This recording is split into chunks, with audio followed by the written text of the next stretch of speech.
Welcome to the Curious Head channel. Subscribe now so you don't miss any updates. In addition to being the oldest of the 7 wonders of the world, the Great Pyramid of Giza is known for being the monumental tomb of Pharaoh Cheops. But this is also a beautifully detailed record of ancient Egyptian life. As pharaohs were considered gods in ancient Egypt, large tombs were built to protect their remains and lead their souls to the afterlife. However, monarchs weren't the only people involved in this story. Some 20,000 workers and 16,000 to 20,000 support personnel worked on the Giza Pyramid project, extracting and transporting stones, building ramps, providing food and water, and supervising the work site. It is estimated that the Giza Pyramid took 20 to 30 years to build, using 6.5 million tons of stone. However, it was not the first pyramid of ancient Egypt. As the country grew in power, the tombs of pharaohs and nobility grew as well.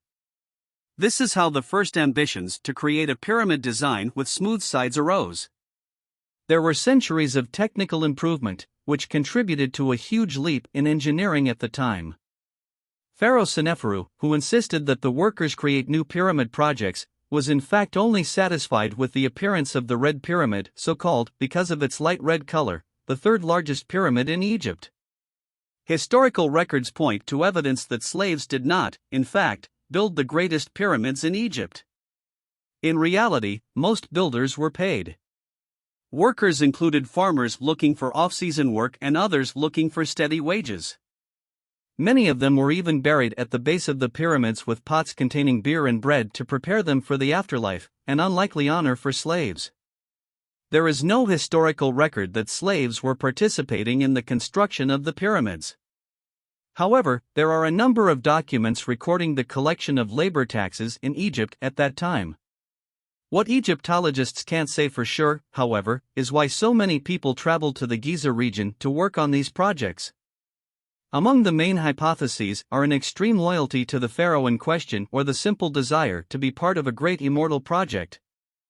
With so many workers on pyramid projects, it would be inefficient to get them out of their homes.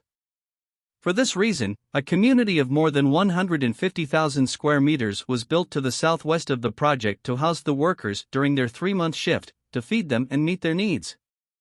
The city was protected by Height Al-Ghurab, the Wall of the Crow, a limestone wall 10 meters high and with a 6.5-meter gate.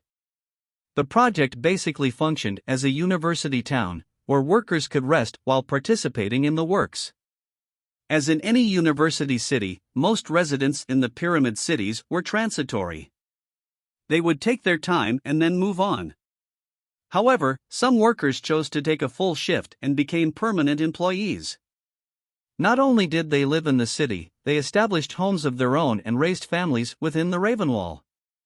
These residences used more resistant and stable materials. Archaeological evidence shows that mud bricks were used to build the permanent dwellings. Despite the comfortable life in relation to the slaves of ancient Egypt, the workers of the pyramids did not have any kind of softness. The work was physically exhausting and took a toll on the health of several of them. In fact, various remains show that many died from injuries they received on the job. At the end of the day, these employees actually played a fundamental role in a historic work that will hardly ever be forgotten. Their names, unfortunately, did not even come close to achieving the same relevance that the great pharaohs received in history books. Thanks for watching, subscribe and leave your comment.